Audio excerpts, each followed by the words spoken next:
لیکن اس واقعے سے بھی زیادہ افسوسناک اور شرمناک بات یہ ہے کہ ان شہداء کی لاشوں کو گاڑیوں کی چھتوں پر ڈال کر ان کے علاقے کی طرف لے جایا گیا۔ بسم اللہ الرحمن الرحیم۔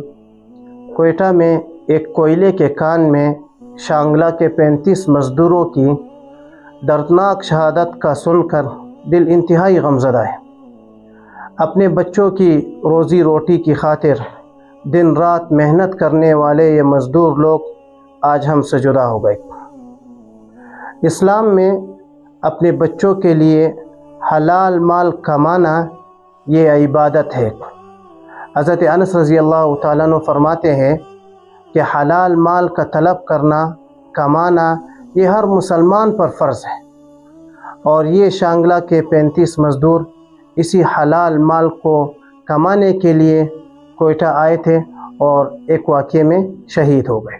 لیکن اس واقعے سے بھی زیادہ افسوسناک اور شرمناک بات یہ ہے کہ ان شہداء کی لاشوں کو گاڑیوں کی چھتوں پر ڈال کر ان کے علاقے کی طرف لے جایا گیا۔ یہ عمل انتہائی دل ہلا دینے والا ہے اور اس میں انسانیت کی تذلیل ہے۔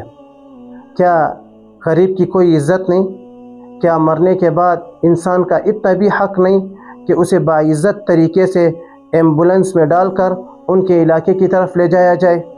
حضرت عمر رضی اللہ تعالیٰ عنہ نے فرمایا تھا کہ اگر فرات کے کنارے پر کوئی کتا بھی بھوک سے مر جائے تو مجھے یہ ڈر ہے کہ قیامت کے دن عمر سے اس کے بارے میں سوال ہوگا۔